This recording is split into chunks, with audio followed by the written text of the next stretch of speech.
आज आपले संघर्ष योद्धे दीपक भाऊ बोराडे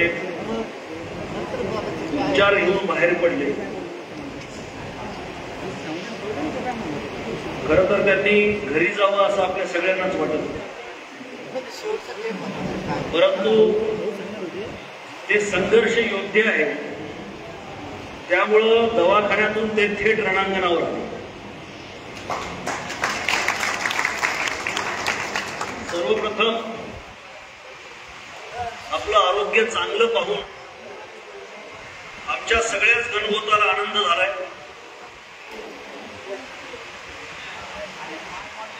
ही शेवटची लढाई असो की आणखी पुढे काय होणार असो, परंतु तुम्हाला 100 वर्ष आयुष्य मिळावं आणि तुमच्यातून 1000-2000 दीपक बोराडे जन्माला यावे,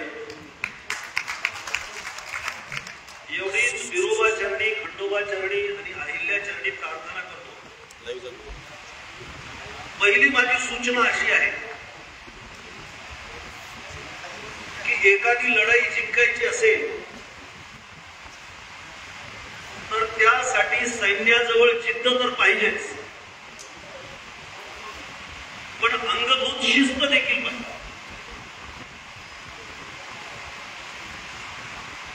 इथे रामभाऊ बसलेले आहेत, बाकी काही वाचा न वाचा, होळकरांचा इतिहास वाचा।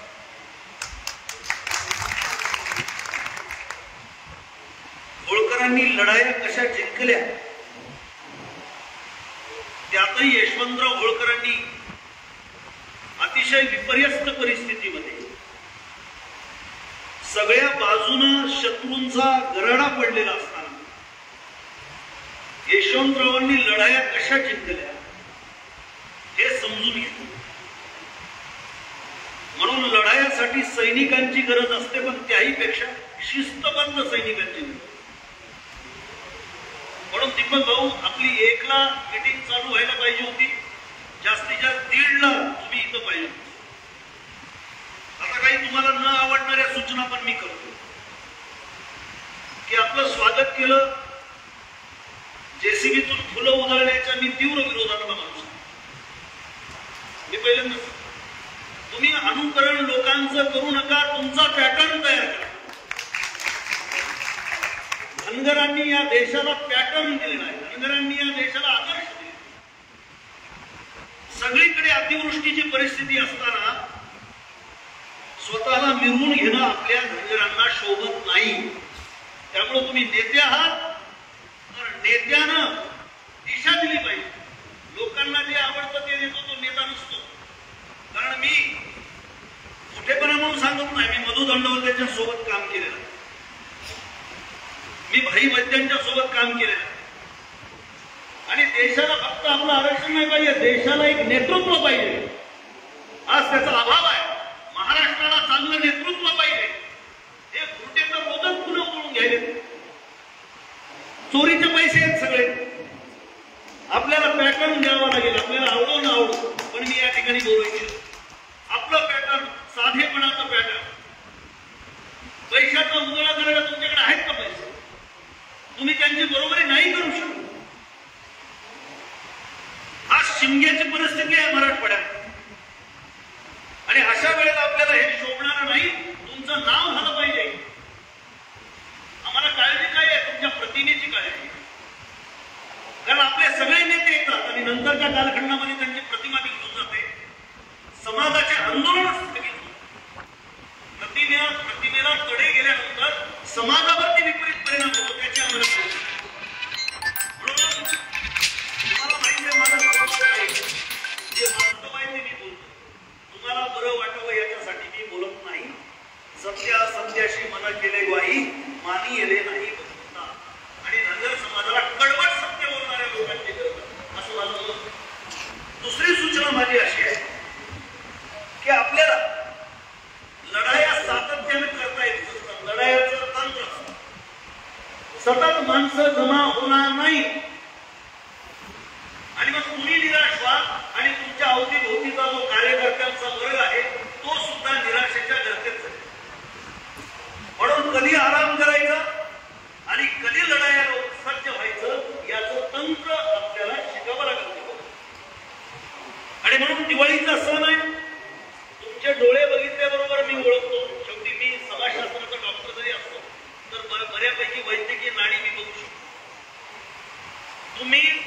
तुमचं नाही आहे. इथे वहिनी आलेले आहेत, लेकरं आलेले आहेत. कुटुंबाला तुम्ही वेळ दिला पाहिजे. दिवाळी तुमची घरी झाली पाहिजे असं माझं मत आहे. अतिवृष्टीचं संकट आहे, आपला शेतकरी संकटात आहे. जे होळकरांचं सैन्य आहे ते शेतीवर चालतं, पगारीवर नाही चालत. तुम्हाला काही कोणी गाड्याचे भाडे दिलेत का? है ना? म्हणजे आपलं एक आंदोलन 24 तारखेचं त्याचा खर्च कधीतरी जातो. आपण एस्टिमेट काढू. हे छोट्या छोट्या गोष्टी आहेत, लक्षात ठेवा. याला फार महत्व आहे. कमीत कमी 50 कोटी रुपये आपले त्या दिवशी खर्च झाले. मला सांगितलं 50 कोटी रुपये धनगर समाज जो अत्यंत अभावग्रस्त जीवन जगतो, दारिद्र्यात जीवन जगतो. 2 एकर 3 एकरावरचे शेतकरी किती आले होते? शेतमजूर करणारा, हमाली करणारा, ऊसतोड कामगार आलेला होता, मेंढपाळ आलेला होता. या सगळ्यांचे पैसे खर्च झालेले आहेत. म्हणून माझी पुन्हा एकदा विनंती आहे की प्रत्येक आंदोलनाचा मोजमाप झाला पाहिजे. त्या आंदोलनाचा तुम्हाला किती फायदा होतो याची मोजमाप करायला आम्ही आलेलो नाही. तुमच्यासारखे मी अनेक नेते पाहिलेले, जे नेते उभे राहिले आणि पुन्हा कोसळले. आता तुम्ही मराठवाड्यातून उभा टाका, तुम्हाला कोसळू द्यायचं नाही. भाषणामध्ये आमचा हेतू तुमच्या मांडीला मांडी लावून बसून राजकारण करण्याचा नाही. मला गरज नाही आरक्षणाची, माझ्या लेकराला गरज नाही, माझ्या कुणालाच गरज नाही. हे तुम्हाला गरज आहे ती मेंढ्याच्या पायावर कसकन पाय घेऊन सांगणाऱ्या मेंढपाळाच्या पोराला. आणि तेच तुमच्या डोळ्यात बघायला लागले, शेतमजुराचं पोरग बघायला लागलेलं. त्यामुळं तुम्हाला आरक्षणाबरोबरच इतर कार्यक्रम पण द्यावे लागतील. तुम्हाला सरकार काही देणार नाही. कोणतंही सरकार आलं तर ते तुम्हाला फसवणार आहे. कारण तुमच्याकडे संख्या जास्त आहे, मतदान जास्त आहे. संख्या जास्त असते तिथेच प्रॉब्लेम होतो. छोटी छोटी गावं हागणदारी मुक्त होतात. मोठी गावं आपलं मोठ्या गावासारखं काम. त्यामुळे तो काय करतो, तुमची इकडे जत्रा भरली की दुसरा एक बँक तयार करतो, त्याला जत्रा भरायला, त्याला रसद पुरवतो. ते आता अविनाशनं सांगितलं. हे वास्तव तुम्हाला विसरतो. आणि तुम्ही मांड्या घालून बसता, नातेवाईला मांड्या घालून बसतो. भाषण ऐकण्याची सवय नाही का? आपलं गुणसूत्र आहे, कळत राहायचं, चालत राहायचं. 235 किलोमीटर. त्यामुळे इथं भाषण विषण करायला काय करायला तुम्ही येत मानावाऱ्या करायला माऱ्यामध्ये निकाल लागले असते तर एका फटक्यात 40 वर्षापूर्वीच आपल्या पूर्वजांनाच निकाल लागतात. त्यामुळे आता आपल्याला डोक्याला लढावं लागेल. तुमची पहिल्यांदा कमिटी करा. सरकारसोबत बोलणार आहे, काय बोलायचं अविनाश अगदी बरोबर आहे. तुमच्या पुढे माहीत आल्याबरोबर तुमचा एकही शब्द इकडचा तिकडे गेला. कारण तुम्ही चौथी नापास नाहीये. आम्हाला कोणाची बरोबरी पण करायची नाही.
जर तुम्ही काळे झेंडे लावले आणि वरून ड्रोन न जर महाराष्ट्राचं चित्र कोणी फोटो जर काढला तर महाराष्ट्रावर काळं सावट आहे, या खंडेराने निर्माण केलेलं ते काळं सावट आहे. ताकदीने करता आपल्याला, सैन्य जागेवर ठेवून करतोय. हा पहिला भाग. दुसरा भाग, तरुणांचा एक वेगळा गट तयार करा, कर्मचाऱ्यांचा वेगळा गट तयार करा. महिलांचं आपलं कुठं संघटन नाही. महिला जोपर्यंत आपल्या संघटनेत ताकदीनं पुढे येत नाही तोपर्यंत लढाया जिंकता येत नाही. आपण तर ऐकले देवी जवान जातो, आपल्याकडे महिलांचं संघटन करावं लागेल. असे वर्ग करा, असे वर्ग करून त्यातले हुशार माणसं त्या कामाला लावा, त्यांना फिरू द्या, त्या वर्गाच्या बैठका लावा, त्याच्यामध्ये काय भाषणं करायची, काय बोलायचं हे पहा. सगळीकडून प्रवाह आले तर समुद्र भरत असतो. आपण काय करतो, एकच नेता देतो, प्रवाह निर्माण करण्याच्या भानगडीत आपण पडत नाही. ते करा. आणि पहिल्यांदा माझी सूचना आहे, दादा आता बोलले किंवा तुम्ही महाराष्ट्राचे नेते, माझं म्हणणं पहिलं तुम्ही मराठवाड्याचेच नेते, मराठवाड्याला बेस करा, आधी आपलं हक्काचं सैन्य जमा करा आणि तिथून उड्डाण घ्या. मग तुम्ही इथे जशी इथे ताकद दाखवली त्याच्यामुळे महाराष्ट्रामध्ये सगळीकडे एक वातावरण तयार. म्हणून पहिला बेस करा मराठवाडा, नंतर मग विदर्भातला, नंतर खानदेशातला, तिकडून तुम्ही पश्चिम महाराष्ट्र, मुंबई, कोकण असा तुमचा दौरा असावा. 36 आपले जिल्हे, त्याच्यापैकी 6 जिल्हे सोडून द्या आदिवासी, बरोबर आहे. 3 जिल्ह्यामध्ये तुमचा दौरा असावा. त्याची आखणी कशी करायची, कुणी करायची, याच्या सूचना तुम्ही करा, मला मदत करा. आणि महत्वाची सूचना करतो, काही भाषणं मी ऐकली. बऱ्याच वेळेला काय होतं, रस्त्यामध्ये जे दगड असतात ते उचलून टाकता येतात, पण फुटातच दगड जर गेला तर चालणं अवघड. म्हणून पहिल्यांदा फुटातले दगड काढावे लागतात. आज तुमच्या दृष्टिकोनातून कोणीही तुमचा शत्रू नाही. कोणत्याही समाजातल्या नेत्याबद्दल तुम्ही काहीही बोलू शकता, माझी तुम्हाला विनंती. कोणाचेच नाही तुम्ही, ना कोणत्या पक्षाचे आहेत, ना कोणत्या नेत्याचे आहेत, ना कोणत्या शाखेचे आहेत. बाळासाहेब मी परत बोलतोय, कारण मी महाराष्ट्रातल्या कानाकोपऱ्यामध्ये आपली जी सीआयडीची एजन्सी आहे, मला माहित आहे आंदोलन रोखण्यासाठी काय काय होत आहे. अगदी आपल्या शाखेचा सुद्धा वापर होतोय. माझी आपल्याला हात जोडून विनंती, आपण सगळे एका रक्ताचे गणगोत आहोत आणि हीच आपली लाईन आहे. त्यामुळे इथं शाखा बिका कुणी काढलं तर खेटरानं त्याचं टाळकं पडून करा. कारण आम्ही राजकीय लढायामध्ये हे अनुभवतो. बाळासाहेबांना विचारा काय होतं त्याच्यामुळे. त्यामुळं बंधूंनो, हे टाळक्यात ज्याच्या आलं त्याच्या एवढा घाणेरडा माणूस कोणी नाही, त्याला संदर्भ म्हणून घेण्याची या ठिकाणी अजिबात संधी. त्यामुळं ही एक सूचना तुम्हाला करतो. आणि तालुक्याच्या जिम्मेदाऱ्या कोण कोण, आता इथं धाराशिवचं कुणी आलंय का? एक जण, त्याची नोंद तुमच्याकडे पाहिजे. धाराशिवचे जे कुणी आहे, बीडचे आलेले, लातूरचे कुणी आले का? एकटे झाले का मामा? त्याची नोंद तुमच्याकडे पाहिजे. म्हणजे तुमचं प्रत्येक क्षण ना क्षण तुमचा नियोजनात केला पाहिजे तुम्ही. हा नाही, सगळ्याचे नंबर घेऊन उपयोग असते. त्याची जबाबदारी कोण घेणार आहे? कारण दीपक भाऊ आले, मी यायलो लातूरला आणि तिथं काहीच नाही. काय करतात आता? तुम्हाला जे आंदोलन शिखरावर गेलंय ते खाली आणायचं नाही. अरे वेळ लागते. नियोजन केल्याशिवाय बाहेर पडायचं नाही. लोक बोलतच असतात. सोशल मीडिया सोशल मीडिया बंद करायचं, काही फरक पडत नाही. या जगातले सगळे आंदोलन या काळात झालेले नाही. जेव्हा सोशल मीडिया नव्हता त्या काळात जगातले मोठमोठे आंदोलन झाले. रशियातले आंदोलन घ्या, अमेरिकेतले घ्या, लॅटिन अमेरिकेतले घ्या. त्यामुळे सोशल मीडियावर तर तुम्ही बघून तुम्ही ठरवू नका. हे फसवं आहे, हे मायाजाळ आहे. याचा उपयोग फक्त कनेक्शनसाठी आहे. आपल्याला इथं जमाचे किती लोक येतील त्याच्यावर नाही. त्याच्यासाठी प्रत्यक्ष ग्राउंडवर काम करणारी माणसं लागत असतात. तुम्ही आमच्याकडे नांदेडला येणार असाल तर माझी जिम्मेदारी आहे की तुम्हाला तुमच्या समोर मीडियानं दखल घ्यावी, एवढा मॉब तिथं देणं. जिम्मेदारी आहे किंवा अविनाशची जिम्मेदारी आहे किंवा आपले जे कोणते नेते आहेत सगळे त्यांची अशा जिम्मेदाऱ्या घ्या, नाहीतर दीपक भाऊ तुम आगे बढ़ो इधर काय उपयोग नाही. आजची बैठक सुद्धा आपण 1:30ला सुरू केली असती तर इथं बसायला जागा म्हणजे काय केलं आपण आणि तुम्ही इतका वेळ घातला येताना सगळा त्याच्यातून आपण काय कमावू हे कोणी बोलत नाही. मी परखडपणानं बोलतोय. त्याचं कारण असं आहे की तुम्हाला काय वाटतं याच्यापेक्षाही जमातीवर त्याचा काय परिणाम होणार आहे याचा मी जास्त विचार करतो आणि म्हणून हे सातत्यानं तुम्हाला करावं लागणार आहे. न कंटाळता करावं लागणार आहे. विश्रांती द्यायची तर त्याचा उपयोग काय करायचा, रस्त्यावर आणायचं तर त्याचा उपयोग काय करायचा. सातत्यानं तुम्हाला सरकारच्या नाकात दम आणण्यासाठी जे जे करता येतं शांत राहूनही करता येतं, बाहेर पडूनही करता येतं. हे आपल्याला करावं लागणार आहे आणि त्यासाठी तुमची साथ पाहिजे. नाहीतर आम्ही आलो काल गेलो जालन्याला दीपक भाऊसोबत फोटो काढला, लई भारी झालं, उपयोग नाही, शून्य. लक्षात. आणि आता तुम्ही ते म्हटलं बघा की उपद्रव मूल्य पाहिजे. अरे लोकशाहीमध्ये द्रव मूल्य असेल तर उपद्रव मूल्य, द्रव मूल्य नाही. आता आपलं एकच द्रव मूल्य आहे ते म्हणजे छातीमध्ये पेटलेला अंगार. लक्षात. आणि हा अंगार एकतर जग जाळील नाहीतर स्वतःला जाणून घेईल. असे 50 कार्यकर्ते तुम्हाला मिळाले नाही की तुम्ही जिंकलं. तुम्ही ऑलरेडी पॉप्युलर झालेले आहे. आता तुम्हाला काय तुम्ही म्हणला जरी मला फोटो काढायचं नाही तरी चालतं. काही वेळेला सगळे लोक म्हणतात तेच करू नका. माझी तुम्हाला विनंती आहे, लोकांना सगळं कळत नसतं, कळतं म्हणून त्याला नेता म्हणतात. त्याच्याकडे ती दृष्टी पाहिजे, त्याच्याकडे ती व्हिजन पाहिजे. ते व्हिजन तुमच्यामध्ये यावं अशी मी खंडोबाचार्यांनी प्रार्थना करतो. ती व्हिजन जर आली नाही भाऊ तुमचंही आंदोलन एक इव्हेंट राहील आणि नंतर फक्त इतिहासात नोंद होईल दीपक गोराडेंनी आंदोलन केलं होतं आणि फार मुक्त झालं. आपल्याला तसं होऊ द्यायचं का तुमची इच्छा आहे म्हणून कडू बोलतोय पण ते सत्य. म्हणून आपल्याला सगळ्यांना माझी विनंती आहे, चुकीच्या सूचना करू नका. कोणाबद्दलही गैरसमज करणारं त्यांच्या कानात बोलू नका. मीडियावर काहीही बोलू नका. काहीच करताना शेतात काम करा, मोबाईल तिकडे फेकून द्या, चालतंय.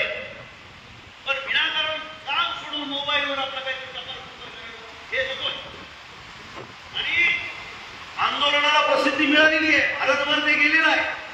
मी तर म्हणलं तुम्ही दिल्ली जिंकायला निघाला, दिल्ली ब्लॉक करेल. कारण आता ओरिसात आंदोलन चालू आहे, मध्य प्रदेशमध्ये आंदोलन चालू आहे, उत्तर प्रदेशमध्ये आंदोलन चालू आहे, उत्तराखंडमध्ये आंदोलन चालू आहे ऑलरेडी धनगरांची. तुम्ही बघत असाल. अरे सोनम वायचूंगनं काय सांगितलं, तुम्हाला मी टाकलं होतं माझ्या ह्याच्यावर. सोनम वायचूंगनं प्रश्न उपस्थित केला आहे, मेंढपाळांच्या नोकरीला चीनमधून आयात केल्यामुळं इथे किंमत मिळत नाही. हा आमचा एक महत्वाचा प्रश्न आहे म्हणतो कोण, सोनम वायचूंग लद्दाखमध्ये. आणि याचा अर्थ तुमची ताकद समजून घ्या. केवळ महाराष्ट्रामध्ये तुम्ही नाही, तुमचं अनुकरण भारतातल्या वेगवेगळ्या राज्यांना केलं पाहिजे. ही जबाबदारी तुमच्या खांद्यावर आहे. म्हणून नुसती संख्या असल्यामुळे ताकद मिळत नाही, संख्या आहे आपल्या खांद्यावर जबाबदारी पण आलेली आहे याचं भान पाहिजे. नाहीतर जिसकी काय जिसकी जितनी संख्या भारी उसकी उतनी दादागिरी. महाराष्ट्रात आपल्याला त्या पॅटर्नवर जायचं नाही. कारण लोक कंटाळले जातात. तुम्ही रस्ते अडवणार आहेत, लोक कंटाळले. तुम्ही जेसीबीनं फुलं उतरताय, काय घेणं येते नाही लोकांना. लोक दुःखामध्ये. तुम्ही काय करणार आहात जर तुम्ही अहिल्या मातेचे वारसदार म्हणून तुमची काय जिम्मेदारी याचा विचार करा. प्रत्येक समाज तुमच्या बाजूने यायचा असेल तर त्या समाजाला तुमचं आंदोलन आता आहे असं वाटलं पाहिजे. त्या आंदोलनाचा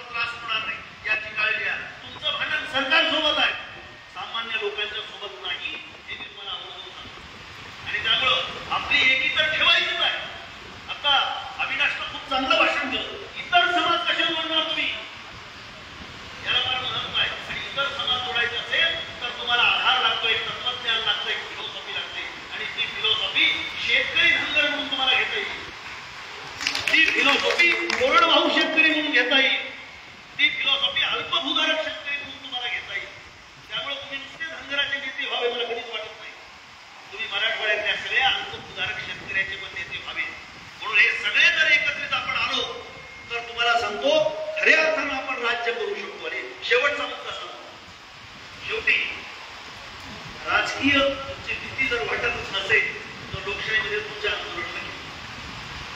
आता कुणीतरी म्हटलं बघा किंवा राजकीय लोक तुम्ही राजकारणच नाही मला म्हणत हे तुमच्या डोक्यात कोण बसलेलं म्हणजे बाबासाहेबांना कळत नव्हतं. बाबासाहेब आंबेडकरांना हे 3 पक्ष स्थापन त्यांचे 13 आमदार मुंबई प्रांतिक विधिमंडळात निवडून आले होते. ज्योतिराव फुले 2 वेळेला होते. तुम्ही ज्यांचा फोटो लावता ते मल्हाररावांनी राजकारण केलं, अहिल्यादेवीने राजकारण केलं, शाहू महाराजांनी राजकारण केलं. राजकारणाला तुच्छ तुम्ही कसे मानणारे? तुमच्या रक्तात राजकारण पाहिजे. म्हणून शेवटचा मुद्दा मला जो तुम्हाला मांडायचा आहे, सरकारला कधी आपण हे करू शकतो जसं मी काळे झेंडे दाखवत गावागावात वाट्या धनगरांचं आरक्षण नाही तर धनगरांचं मतदान नाही. काय तुमच्या गाड्या असतील तर गाड्याला पाठी लावा. म्हणजे खूप काही आपण करू शकतो जागेवर बसून सुद्धा सरकारच्या नाकात दम आणू शकतो. पण आपल्याला ते डोक्यानं करावं लागेल आणि एकजूट कशी वाढत जाईल. प्रत्येक जिल्ह्यामध्ये माणसं आपल्याला उभी करावी लागतील. सरकार उभे झाल्याची लढाई कशी जिंकली सेना म्हणून तुम्हाला सरकार उभे करावे लागतील, माणसं ओळखावे लागतील, माणसं ओळखावे